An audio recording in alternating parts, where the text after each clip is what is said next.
Hello, everyone, and thanks so much for tuning in to another edition of the Ties That Bind DFW. My name is Amber Monroe, and as you may know, I like to bring people on and talk about what people are doing in the community, promoting local businesses, and just helping to promote unity in our society right now. There's so much division and so many things artificial and fake, and we just really want to get to know our fellow DFW citizens. I am so excited. I have Miss Jenna Rockett here today. Um, we're going to be talking autism, which, is a very big part of my life as well. And I just want to say welcome, Jenna. Thank you. Happy to be here. Awesome. Awesome. Happy to have you. Well, let's just jump right into it. And I would love for you to tell me a little bit about yourself and your family and kind of what brings you to our podcast today. All right. My name is Jenna Rockett. I'm originally from this area in Carrollton, Texas, and moved back when we started our family back to the suburbs. And so I have an Mhm. older daughter, Stella, who is 10. And then I have Jetson, who is our boy with autism, and he is 7. And I myself, I was a photographer pre having kids. And then once I had two, it was kind of like, all hands on deck momming. And so I took a little break from that. But then when we found out Jetson had autism, I knew that my life, I needed to be here for a long time, and health and wellness became a huge part of my life. And so I am now a fitness instructor at Lifetime. Oh, And I started with dance, and now I do the senior aqua aerobics and family aqua aerobics. So oh, that's that's kind of me in a wonderful. nutshell. Awesome. I may be hitting you up for some fitness classes. Oh, come on. That's I got all the guest wonderful. passes. Awesome. Okay. That is great to know. Well, why don't you tell me a little bit about when you knew that your son might have autism and kind of what prompted you to get those evaluations going? What were the signs that you saw? So it was early on. I mean, probably about 18 months is when Oh, wow. um, he was just, I had the benefit of having Stella first, so we could kind of compare and contrast kids. And it's like, Yes. that Hmm. boys are a little bit slower to develop in different areas. But there are other things, just the eye contact was not there. He was, very picky. He wanted a bottle all the time. He Mm. started walking early, like, 9 months, 9, 10 months. And it was Wow. like Okay. within the month of walking, he was running. And it was nonstop from Mm. the time you woke up to the time you went to bed.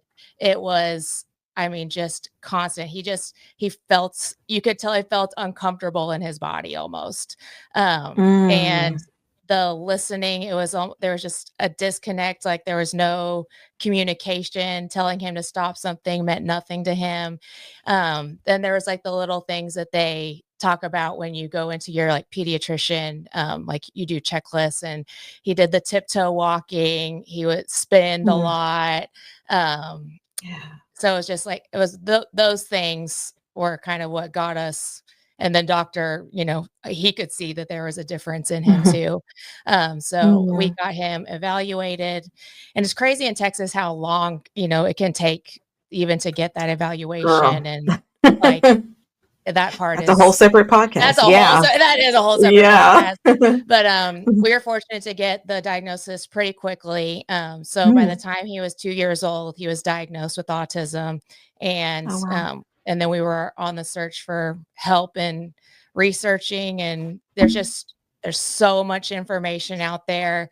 There's so much, it's like you're trying just to manage being a parent for the first time, and then all this added on. It's a lot. It's a lot very early on. And Yeah. so, yeah, we got him in ABA pretty quickly. Okay. And so that was the beginning. Oh, wow. Yeah, that's very interesting because talking with other autism moms and dads, our my oldest who has autism, he was our first, so it was a little different, kind of figuring all those things out. But that's interesting. Yeah, it does kind of help a little bit figuring that out when you've got a Definitely. little, a couple Yes. older ones. And yeah, it takes a while to get those services here and all those tests. But that's amazing that you were able to get those things done for your son. Yeah, and thankfully, so we have autism in our family. Like, I have a cousin that has autism, and, so it wasn't Wonderful. something I know with a lot of families and parents, sometimes it can be, like, a taboo thing, and they don't want it to happen, but, Mm, we never saw it as a bad thing. I right, So it wasn't hard for us to be like, "Let's just get him the help. We need to hide anything," there's, like, right. so that was also a plus side. So I feel like we had a little bit of a benefit early on to be able to get that early diagnosis that very thankful for. Yeah, no, that's great. And it's so important to kind of get to that point because you're right. A lot of families, I don't know why, because with myself also, we kind of already had suspected it and we were just kind of like, let's get this rolling, let's get him the help he needs. And that's great that that wasn't any kind of a stigma um, for your family and for your son, because that's going to help him out. The more help that he gets, the sooner, Yeah. the better. And that's why I'm passionate Um, about doing stuff like this so that other parents realize, like, the faster, it's said, like, the earlier the intervention, it helps them more. It's like those really beginning developmental stages are so important to get the help. So I really want to get that out there. It's not bad. Like, we got to help these right. kids. Yeah. It's just the way that your brain works. It's just, Exactly. it's a processing system. That's the way I like to think Exactly. about it. Can you kind of tell me, what does an average day look like for you with your son? For people who aren't familiar with autism or aren't familiar with his level of autism, kind of let us know what that's like for you guys. Well, it depends if you're saying starting at what time of the day, because sometimes our days start at 3, 4 AM. Sleeping Okay. is yeah, because sleeping, I don't know about you guys, but, I mean, we go through stages. I mean, we'll have good sleep stages, and then we'll have times where Mhm. he's waking up in the middle of the night and, you know, so the nighttime really depends on the morning time. But, typically, it's like True. from the time he wakes up, he is full of energy. So, I mean, it's good for us to, be up a little bit before him if possible in the morning to just kinda Mhm. get things ready, set up for him.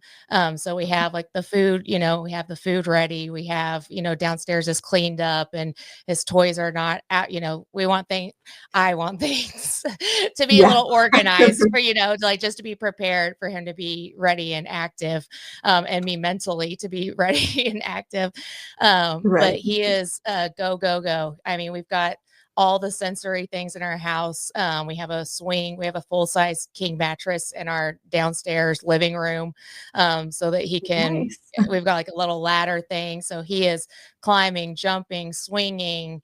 Got playing with his toys. He's very he likes putting things together. So it's a lot of tubes and magnets and like the big Lego kind of things. So Stella's usually already off to school. Like, they wake up about the same time as she goes early, but he doesn't go into ABA until later in the day. So we're technically homeschool right now. Right, right. We Mhm. so so he would be, I guess, in first grade right now. Okay. We tried a specialty school for autism for kindergarten, and Mhm. so one thing about Justin, he's an eloper. That's probably one of Oh, I was our gonna ask biggest, about that. it's one of our biggest issues, like one of the hardest things for us right now. So that's one of the main reasons why he's full time in therapy and with me.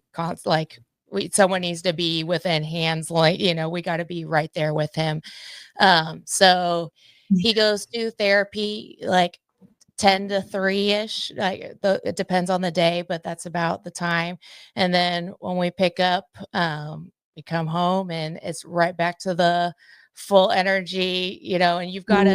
you've gotta be there, and, like, he craves the attention of, like, wanting he's a big sensory seeker, so he wants tickle, like, he's Okay. always, like, "Tickles, tickles, tickles," playing with my Oh. legs, he just wants to be, like, so close. And it's so great because early on he was not like that. Like, early on, he Oh, didn't okay. want to be touched, he didn't want to be hugged.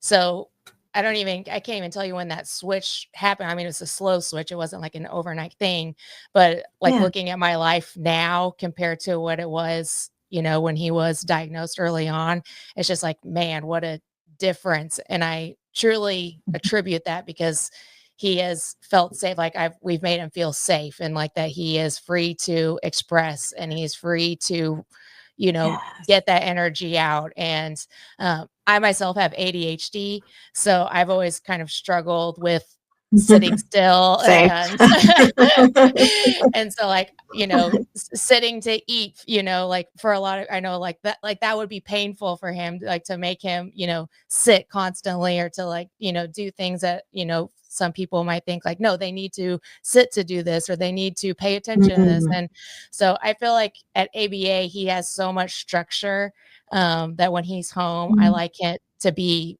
his lead. And which Yes. he still is. It's a very self-led ABA center, play oriented. But at home, I really like it to be, okay, what do you want to do? We have a hot tub. He's he's a water Ooh. kid. So he is Aw. in and out of the hot tub. So it's just our day is just following him, cleaning up messes, cleaning up crumbs because I let him eat Yeah. all over. Yeah.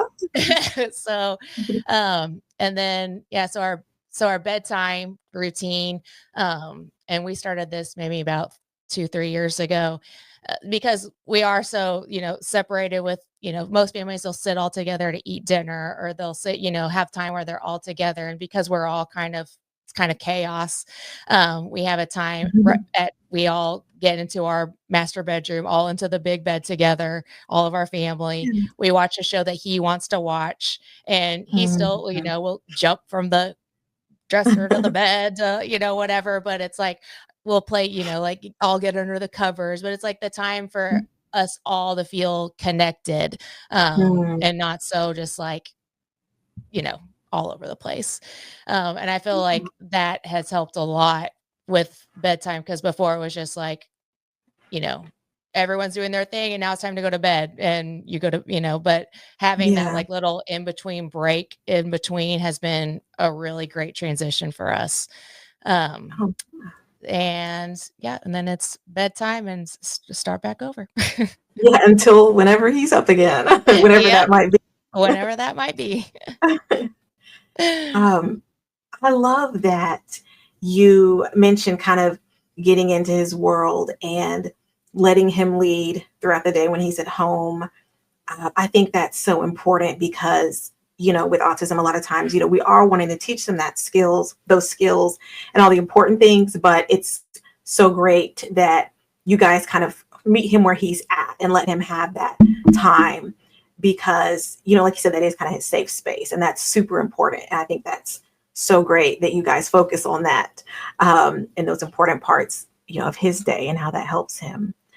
I was going to ask, this is something that I know is a concern for many autism parents. Can you kind of talk more about the elopement and kind of what that entails and what that feels like? I know, but for the listeners that don't know, if you can kind of from your perspective. Whew, man, Yeah. elopement is not for the weak. I'll tell you that. Yeah. Um, Yeah. because I mean, we have had to like the safety in our house is constantly updating. I mean, we went from, Mhm. the up high locks to where he can now pull a chair. And it's like you think you could always be looking, but you can't. You have to cook food. Mhm. You have to pack lunches. Right. You have to clean up. Like there are things that you have to do that you can't have both eyes directly on him and be one arm length away. And most of the time that his elopements have happened have even been when I have been like 2 arm length away with my eyes on him. Mhm. And for example, so like we live like on a hill and he used to love playing down there until he got big enough that he could, I didn't really, and things like happen that so fast where it's like Mhm. he's looking at you, he puts his hands on the thing like the fence like he's always done, and then in 2 seconds, he has pulled himself over, and we live Mhm. next to a creek. We live on a Oh. place where he can if, like, it's like a long piece of land, and then it goes to the main street with all the cars.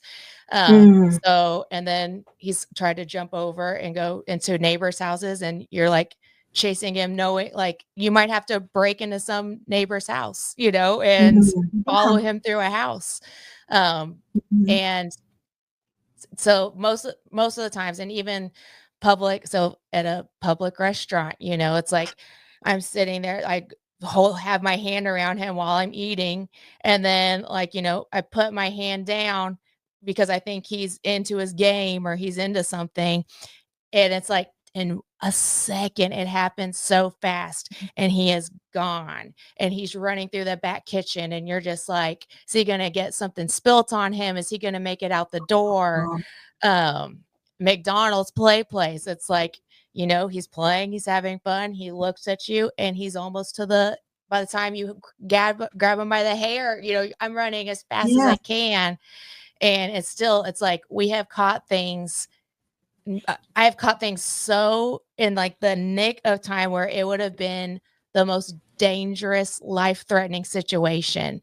And when you Mm. know the stories of, oh, it make me cry.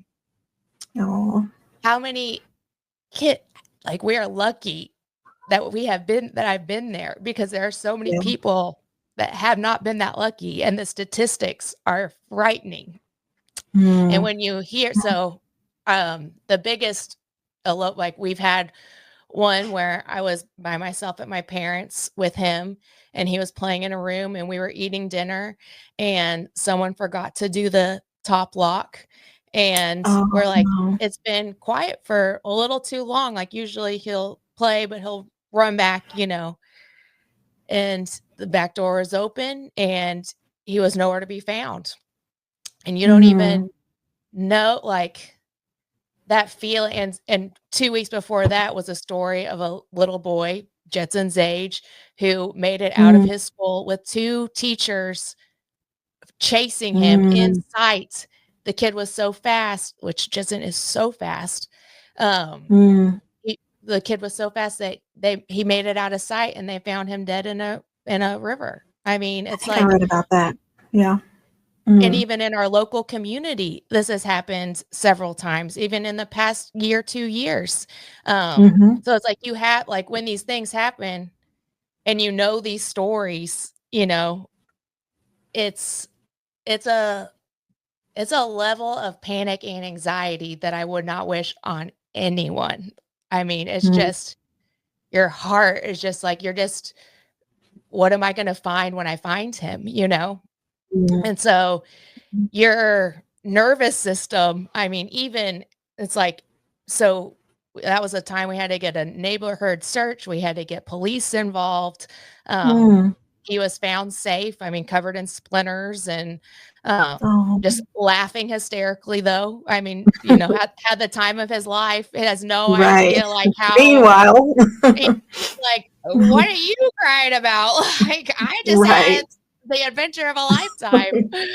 And, Oh, so it's man. like, you're thankful for that he is just, almost so oblivious to the anxiety. Right. But, Mhm. man, it's that the hardest part is not being able to trust, I can't trust the public school. So, I mean, the public school he's supposed to go to has, um their all their playground is all has openings to the public streets, So I'm like, "How is Yeah. he supposed to go here?" And they're like, "Oh, he can just play in the tiny little preschool playground." And I'm like, "This kid Mm. loves to run." Like, you can't, separate him from the rest of the, like, that's his time that he could interact with kids, And then Right. even at the specialty school that he went to, we had a meeting, like, prior to him going there, saying, like, he's an oh, we our school for autism, we know eloping. He eloped the first day, like, from the school. It's Wow. like, Oh, you man. can't trust you can't trust, it's like, I can only Mm. trust myself and my husband to, and his therapists that have been with him since he was 2 years old, and they know him almost better than we, like, they're family to us now. But, yeah, that's definitely the most anxiety like our house is a fortress. That's I mean, I'll we have bet. all the safety measures, and even still things happen. This last weekend we haven't had an elopement in quite a while because we have the number locks like on our doors, and we have spikes on Yeah. our fences. Like we've done all the things, but we come home from a class, Stella walks in. I assume because he's always on the weekends, he's always in the hot tub or playing outside. Mhm. And so I go to water some flowers, and before you know it, the little kid in his underwear is already across the street halfway down. Oh, And I am no. like, Oh, and I work out regularly. And I was just like, I don't know if I can go further, faster, harder. Like there's a point where your body just feels like right. it's going to give out, but it's like Mhm. you just have to, you find what you're made of in those moments. Yeah, you really do. Yeah. You really do. So Oh my that's goodness. elopement. Yeah, yeah, no, that's yeah, explained very well. It's interesting. I don't feel like people that have neurotypical children don't understand what the constant state of hypervigilance is like. Mm, Being an autism mom, we go places. It's not as bad now because my son's older, but we go places. I'm scanning for the exits. I'm like, where are the exits? For years, I wouldn't go to a park unless it was all fenced in and I knew same. where. He didn't run. He never ran. He just kind of wandered and just wasn't aware. And I'm like, you know, but so it's not quite as bad. But I get that hypervigilance, and especially, you see the And horror the stories. isolation that comes with that because Mm, you can't go on play dates at a park or yeah, the splash pad, or it's like it's really hard to meet up and with other people and other families and do things. It's like even going to somebody else's house, it's like you don't have the safety measures that he has to have, so mhm, it does create a lot of isolation for our family because of the safety that we have to have for him. right. It's like a language that someone speaks or doesn't speak. You go walk into a Mhm. home and you're like, oh nope, Yep, and your cortisol levels are up, and it's yep, very yeah, it can be very isolating. I'm glad you brought that up because mhm. that's something that a lot of people probably don't understand. Um, I was also going to ask you, do you feel as if, with his autism, do you feel like it's something that you mentioned it runs in your family? Was there anything else that you feel like might have made it worse, per se? Not worse, but as far as his symptoms that might be hard for him? Or do you feel like that's just kind of part of the deal? If that makes Like sense. how autism, like, kind of manifests or, like, how it comes to be. I Oh, know that's, right. like Yeah. Do you feel yeah, go like, ahead. I know that's a tricky question for a lot of people because of, It there's is. Yeah. so much, out there about, I've even had it's you get to the point where you just kind of, because I mean, I've had people even within the past month, like, well, vaccines, that's like the huge thing. And people that Right. maybe not be as educated, they read a headline that, this is all caused by vaccines. And Mm, it's like, well, my perspective is that it is hereditary and that vaccines are like, putting a chemical fire on it, and it just kind of like mm, exasperates it maybe. right. I don't know. We don't know that. We don't know anything for sure. But I do Mhm. know that autism, OCD, ADHD, those are things that run in our family. And so it's like it seems hereditary if it's being, all around our family.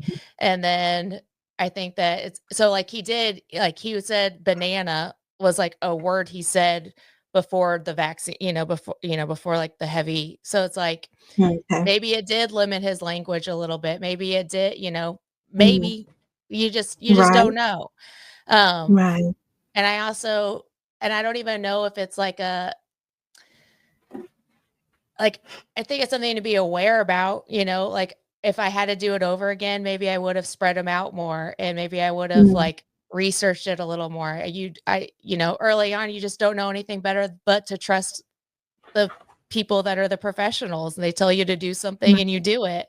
Mm, So maybe I would have spread them out a little bit more, but you can't going back and saying like what I would and wouldn't have done, it doesn't really do anything Mhm. now. So I try not to get too in my head about it, or when people ask me like, or, say like, vaccines cause that. And I'm like, well, also it's hereditary. And so there are Right. also other factors. And I do think that, there's so much toxicity in our world. So if is hereditary, there are things that like exasperate it that, we're surrounded with in our Mm. food and just chemicals that are everywhere, in our skies. Right. Like there's just so much. But Mhm. I think the thing to focus on is like, this is who he is, and he is exactly who he's meant to be. I am such a believer that we are all perfectly placed. We are all perfectly in the exact situation that we need to be in to learn the lessons of love. And Mm. um, I think that he is the greatest teacher I'll ever have, because I learned how to love on a different level of rather than just saying I love, it's like your love is not just through talking, it's not just through what comes out of our mouths, it's like what we show through our not only our actions, but just the way our presence is around them. And Mm. it's you just learn so much. And man, like there's nothing, even with the elopement, there's nothing I know this is controversial for many people because a lot of people do have it so much harder, because he is a ball of light. Like like when he laughs, it just lights up a room. Like it's so pure. Mhm. Um, and I just feel like everything, like we're just learning from each other constantly. And I think that's the thing to Mhm. focus on. Yeah. Oh, indeed. And that kind of brings me into my next question, which you might have already answered, but um, I have two more questions. But this first one is, what would you like other people to know about autism? Like, what do you wish? What's one thing that you wish people could just understand? I know it's kind of a loaded question for it to just be one thing, but. I wish the world could understand the sensitivities. Like when Mhm. you go places and it's just like everywhere you go, everything's so loud, and there's just Yeah. like just the talking, like they're like the noise is everywhere. So it's like, I'm always asking like restaurants or, play like wait movie like can we just turn it down a little bit, and it's like Mhm. people I feel like people are more receptive to that, but, I just wish, like, business owners, like, if we could just, like or even community leaders, to, like, have safe spaces for these kids, like, we need parks Mhm. that have fences around them. We need Yes. places that our families can go and not live in isolation, and that, like, Mm. they can go and feel calm and feel safe and not just be trapped in their home, it's like Mhm. I always think about people that live in like, tiny places that their kids like that's all they have is this tiny little place and Mhm. they have no place to go. And I wish there were more spaces and like just yeah, community leaders to know that like these kids exist and not just in small numbers, like just because you don't see them doesn't mean they're not there and doesn't mean that they don't deserve the same type of experiences other people get. Um, yeah, Mm. I guess that's my biggest thing. No, yeah, that's great, and I agree with you on that. That's definitely something that I have struggled with over the years. I'm kind of starting to see some improvements here and there, but yeah, it would be nice if the world were a little kinder and more understanding. As meanwhile, we're working so hard with our kids, teaching them all these things, and it's kind of time for the rest of the world to step up and acknowledge and do their part.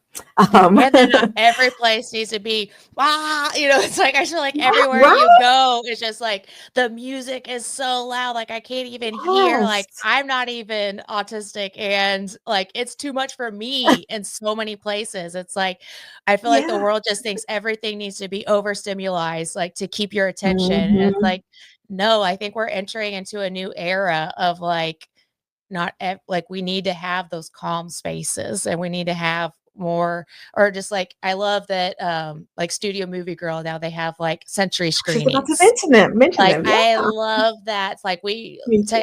we take advantage of that. But it's Mhm. like, I wish even like stores had like, this hour, it's like, we're not going to play music, or like just places. So like, he loves to go to the grocery store. He loves to go places, but just like, it's always just so much.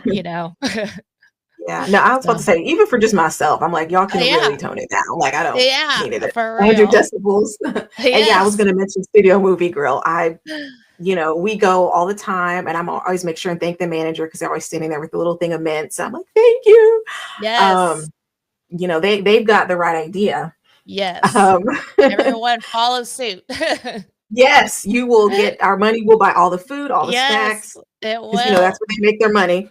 Um, well, lastly, or almost, no, just kidding. I have one more after this, but I was going to ask what, kind of shifting gears, what does long term kind of care look like for your son? Like, do you, and independence when I know it's kind of a loaded question again because he's only 7, but what do you see when you kind of look to the future for him? I know a lot of special needs and autism parents, there's kind of a lot of concern and or stress there. I know even for myself, I'm kind of at that teetering point. My son is 16. And so I'm kind of like, what plans are we going to put in place? But what does that look like for you? That is one of, I mean, besides elopement, I would say like the 2 things that like are on your mind constantly are those 2 things, are like, what is gonna be Mm, like. I'm a very, I don't know what you call it, like, I think about death all the time. I have since I was a little kid. It's, just oh, like I'm an existential person, I guess you would say. And I mm, don't think it as a bad way. I think it's like, I just wanna be prepared. That's kind of my ammo, is the more prepared you are for something, the better you are. So the better you feel in the moment when it comes. So I mm, think about this constantly, which is, I mean, so my goal is to start, well, I'm going to back up just a little bit. mm, So like when you talk to like your family, even about like if something were to God forbid happen to my husband and I, like who would take our kids. mm, And just having that, like having a family system is huge. And I think about the people that don't have family systems, and you look mm, at what is available right now, it doesn't look good. Like if something happened, mm. like if you Yeah. don't have a plan in place, I mean, it's just so hard to trust the state with, your love, your child. So Mm, my whole goal is to create a community. I would love to live on a farm. I would love to grow our own food in a greenhouse.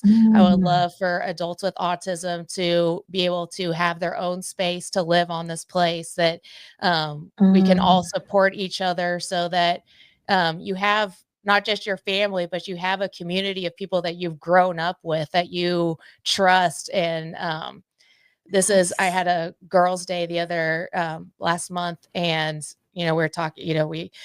We get down to it when we have these girls' time, because it's like such a small thing. Yeah. So Window. you really Yeah. want to make, that's what I'm looking for, a small window. Like you really want to pack your punch, and like Yeah. we bring like the hardest stuff. And so I was, talking about how, like I almost feel like I'm behind on starting my dreams of creating this, and I'm like, Oh. and Mhm. what would happen, like, and like my best friends are like, we would never let something happen. We would never let him be taken away. Like we like just be to Oh. talk to your friends about this, to talk to the people that you love, and just like to have these hard conversations and be like, I'm just being honest here. Like, this is my worst fear, Mhm. and just to have people, and to have those kind of friendships, and to have the family. It's like, it's not just you, it's a two-way street, like I would do that for them as well. I feel like relationship building is so important in life. I think it is the Yeah. most important thing in life, is building Mm, relationships, and um just building that love and trust with people. Um, which is why the isolation, it's like it's even harder to keep those relationships going when you're time windows are so small. So just making Mhm. it so meaningful and just and making the time for it, because it's very easy to just think about your family only and to think about, what do I have to get done next? Like you do have to live Right. like that. What's next? But to Mhm. make that space and time to think about the future, talk about it with your friends and family, and have some kind of, like, I don't have 100% plan of like, this is what will happen, but I'm working on it, little steps like this, Mhm. having this talking with you, and um, building more relationships with people that are kind of going through the same things, so that eventually, hopefully, these visions that I have of this, beautiful place can come to be. So, I don't know. Love Have you that. ever heard of Cross Creek? Is it Cornerstone Ranch? Have you heard of that? I have not. Tell me about Oh, you that. you gotta look that place up, and they're in McKinney, and it's a, ranch for people with special needs, adults with special needs, and they do day Oh, programs, and they do have residential programs too. I mean, that would be my I love dream for that. him, if my place didn't wasn't available at the time, like, something like that is, my dream of, like, where you have the community of people that look like them, feel like them, and then also neurotypical people that can help with the things that they struggle with, and this, Mhm. combination of love, and just everyone's there learning, and not in a clinical type setting. Right, because they've had a lot of that already, probably. Yes, that seems to be what exists, and I don't think that's they thrive on love, and they thrive, Yes. and that's what we need more of. I love that. That is beautiful. And I love that you talk about friendships and building relationships within the community. Um, and that's also what I'd like for my son too, is to have that community. But it's interesting you mentioned talking to your friends. That's not ever anything that really crossed my mind, which is weird, but I guess I got a lot going on anyways. But yeah, you do think of your family, siblings, but yeah, that is very important to have those conversations. I know my closest friends, I come in clutch for them should anything ever happen. We're really tight, and not to just be like, hey, by the way, I'm dropping my son off tomorrow, but all I know is that those that I love, those close friends that I have, should they ever come to me with concerns similar to that, I would be um, on board to help them. And I'm so glad you brought that up. Honestly, never came to mind. So um, thank you for that input, and anything I can help you do to get to that point of that vision that you have for your son and others. I too would like to see something like that for my son. And I think a lot of us feel that same way. So I'm glad to have connected with you, because that's goal is similar to what I have in mind. And I would love to support you in any way, even if it's Awesome. just an idea right now. It Um, That's how they start. It all starts as an idea. And just tiny little, exactly. small little steps getting there. Yep, just Yep. keeping that vision Yeah. strong, though. Indeed, indeed. I believe I have asked you everything that I wanted to ask you. All right. And and oh well, not everything. I wanted for you to tell me about the projects you've got going on, and I know you yourself have a podcast. So go ahead and let me know about that and anything All else you right. want to Yes. share. So, I a podcast has been on the dream board for so long, but as you know, when we're living that, like, get it done, just every day seems like it fills up so fast, and you're like, next week, next week, and it just finally got to a time where it's like, you can't put it off anymore. I just, because I'm such a death centric person, I think about, like, what if I never did it? Like, it became to a point where it's more painful thinking that I never tried to do what this, and I think that Mhm. my long-term vision of having this farm and this type of place, I mean, it starts with connecting with the community. And so it's called the Go Rocket podcast. And the mission is to turn pain into purpose through the power of our perspective, so that we can align and ascend together for infinity and beyond. Um, and That. so, and I just think that so many people, we don't talk about the most painful parts of our stories. We think that Mm, somebody else has it worse. Like, I know myself, like, so often, like, I don't want to talk about my hard things because I want to be here to uplift you, and I don't want to bring your vibe down. I just want to be able to help mm, you. And I think that it's important, though, for us to talk and be vulnerable and to talk about the things that we struggle with and the hardest parts of our story, because that's when you have like the strength to look at those things and to be vulnerable and talk about them. You start to see that there was so much purpose in that. And that's, they can either they can make you or break you, you know. And like, I mm, want our stories to make us. I want the people to see that, you know, there are so many people out there going through so many things, and it's just like it makes your perspective see that's like, you know, I heard this today and I love this perspective of like when you're like imagine like a drone sitting on the ground, and like all it sees is grass, and it's like that's its whole life is grass. And that's kind of like, you know, when all you see is your life, your mess, your struggles, you know, that's all you mm, see. But when that drone rises a little bit, it sees like, oh, there is like, oh, there's flowers and there's mhm, trees and there's build, you know. And so it's like, oh, there's more to this. And you start to see the connections. And then mm, you rise a little bit higher. I feel like every story that we learn from somebody else and we see their pain and their struggles and how what tools they're using, what lessons they're learning, I think it grows all of us together. mm, So that's kind of my goal, is just that we can all raise our perspective to see the connectedness of all of it and how divine the pain is. Like mhm, that's the point of being here, is lessons, or to learn how to love better. And we can only learn, it's polarity. You can only love as much as you've hurt, you know, it's like the pendulum mm. swings. Um, Okay. so that's what the podcast will be about. It's called Go Rocket. You can find us on Facebook and Instagram. We're starting soon. I'm still working on some of the marketing stuff to get and edit some episodes. And then I teach at Lifetime North Dallas. It's at Trinity Mills and Marsh, and I teach aqua. And so now I'm starting to do I'm just now starting this. It's a family aqua class on Saturday Oh. mornings, because it's been a big goal of mine. Like I've taught dance to like people my age, and then I've taught senior citizens. So my thing is ages 8 to 108. You're all welcome. Like as long as Awesome. you can get in a pool, and you can follow along and you can sing, not can sing, just it's a place for expression. I'm just up there, you know, doing crazy stuff. And it's just a place for people to get out your emotion, to dance it out in the pool and feel good about yourself, feel good about life. And yeah, so those are the things that I've got going on. And thanks for letting me Awesome. talk about Of them. course, of course, my pleasure. I'm always wanting to help uplift people and help them with their goals and dreams. I am so honored to have had you talk with us today. It's been very insightful and emotional as well.